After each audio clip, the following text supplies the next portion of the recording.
संघटना संयुक्त कृती समिती महाराष्ट्र या कृती समितीचे सर्व प्रतिनिधी उपस्थित आहे। मी त्यांचा सर्वप्रथम परिचय देतो आहे। मोरिया जी आईटेक के ओर से, दादाराव डोंगरे इंटर के ओर से, एसक्यूज हमा के कोल माइंस और इंटक्स, उसके बाद श्याम काड़े महाराष्ट्र के आईटेक के जनरल सेक्रेटरी, उसके बाद अध्यक्ष देशपांडे जी सीटू के, उसके बाद मोहन शर्मा जी ये ऑल इंडिया लेवल की जनरल सेक्रेटरी, उसके बाद विजय सुक्कर ऑल इंडिया पेंशनर एसोसिएशन, और मैं अशोक दगड़े स्टेट गवर्नमेंट। आज की जो परिषद है वो 15 अप्रैल को हम 2 बजे एक डिविजनल एक कन्वेंशन दे रहे हैं, और ये कन्वेंशन हम महाराष्ट्र के एक्शन ऑफ कमेटी ने जो निर्णय लिया है उस पर हम एक सम्मेलन दे रहे हैं।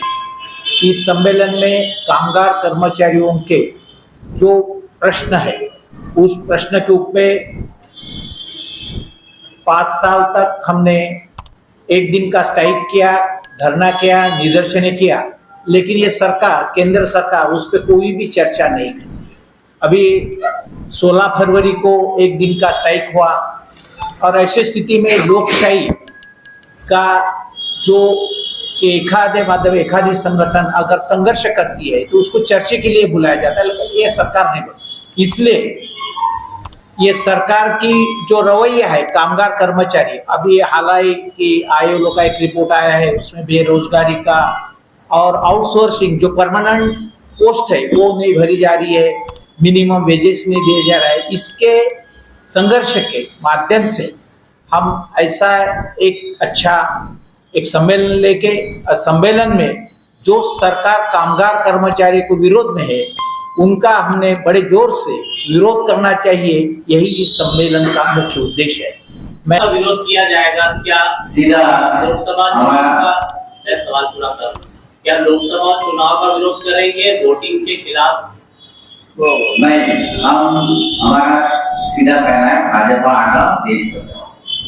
किसान विरोधी, मजदूर विरोधी सरकार सत्ता में नहीं रही, ऐसा सीधा सीधा हम ऐलान करने वाले। आपने वो प्रेस कॉन्फ्रेंस में देखा ही होगा। तो ये हमारी सीएम की भूमिका है, सभी कामगार संगठन की भूमिका है, सभी कर्मचारी लोग की भूमिका है। ये कर्मचारी विरोधी और किसान विरोधी सरकार सत्ता से उखाड़ने के लिए।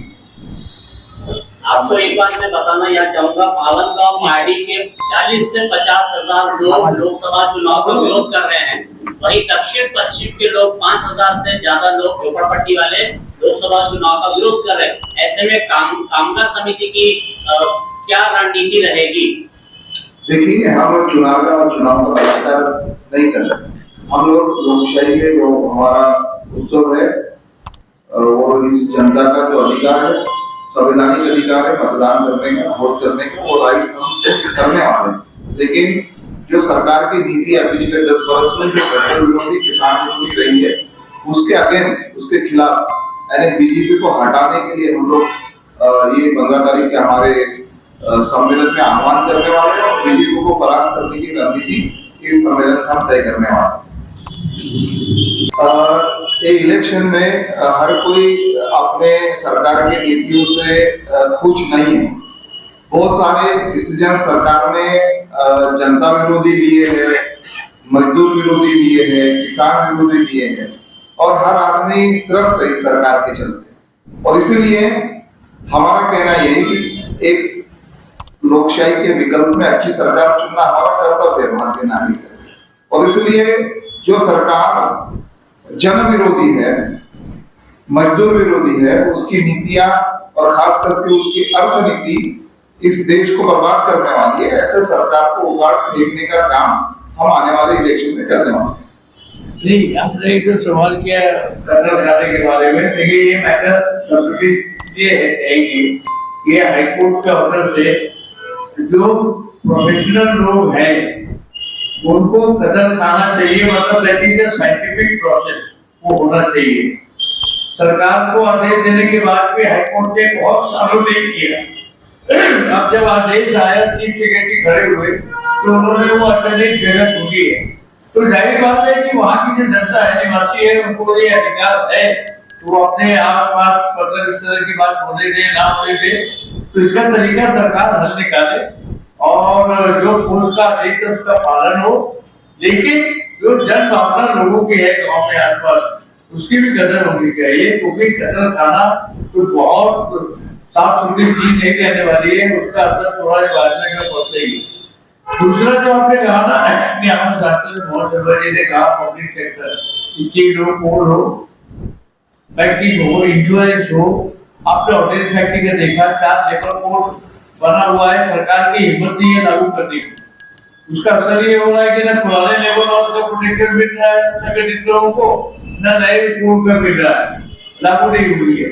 लेकिन सरकार का जो एक एरोगेंट बिहेवियर है कि वो किसी ट्रेड यूनियन से बात नहीं करते, किसी सोशल ऑर्गेनाइजेशन से बात नहीं करते। आपको एक बात टेक्निकल बता रहा हूँ कि जो 2 स्टैट्यूटरी कमेटी है, सरकारी कमेटी जिसको बोलते हैं मिनिस्ट्री ऑफ लेबर में, एक स्टैंडिंग कमेटी ऑफ लेबर और एक इंडियन लेबर कॉन्फ्रेंस जो हर साल होती है, स्टैट्यूटरी है। प्रधानमंत्री जी ने उसको 2015 से बंद करके रखा है।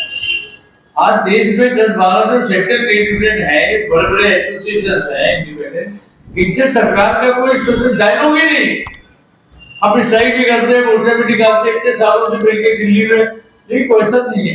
तो कहने का मतलब कि ये ठीक है, आप धर्म के नाम पे, जात के नाम पे कुछ करके आपने शुरुआत ले लिया, लेकिन अब लोगों को रियलाइज हो रहा है कि अनएम्प्लॉयमेंट 47-45 साल में ज्यादा है, हमारी महंगाई का देख लीजिए, हमारा ग्लोबल फॉरेन रिलेशन देख लीजिए, मोटा विश्व गुरु है, का विश्व गुरु है, यूक्रेन की लड़ाई देख लीजिए, आप फिलिस्तीन की लड़ाई देख लीजिए, हमारा कोई सुनने वाला नहीं है।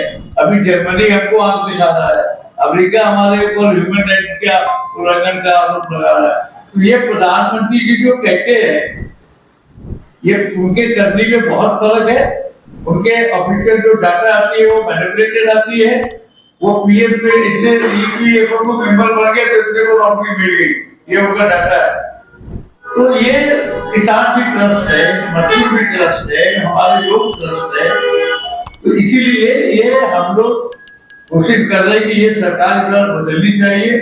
और जो ऑपोजिशन, इसका एक प्लस पॉइंट ये है कि जो ऑपोजिशन के वोट बन जाते हैं, 100% यूनिटी नहीं हुई है ऑपोजिशन में, फिर भी लेकिन इंडिया जो अलायंस बना है तो बहुत सारे वोट कॉन्सिडरेट हो रहे हैं जो ऑपोजिशन में है।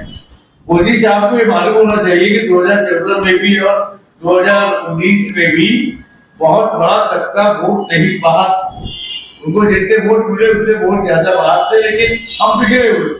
अभी बहुत कंसोलिडेट हुआ है और इसलिए हम लोग को बहुत उम्मीद है कि इस बार जो एक वो पब्लिक क्वेश्चन कर रहे हैं 400 तो ये पब्लिक को हिप्नोटाइज करने के लिए कर रहे हैं, मीडिया का, इलेक्ट्रॉनिक मीडिया का इस्तेमाल करके। अदरवाइज जब उनकी भी हिली हुई है, उनकी भी पॉलिटिकल सिचुएशन बहुत खराब है, जवाब नहीं दे पा रहे हैं बहुत सारे सवालों पे।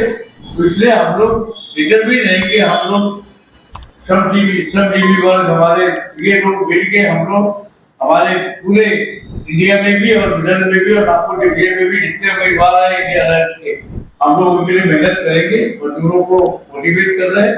इसके लिए 15 तारीख को कॉन्फ्रेंस है 2 बजे हमारी, और हम पूरा भी लेके हम देंगे। और खास करके मोदी गवर्नमेंट, मोदी जी अपने नाम से गवर्नमेंट रजिस्टर करा लिया है, तो हमने मोदी जी का ही नाम लेंगे, मोदी गवर्नमेंट।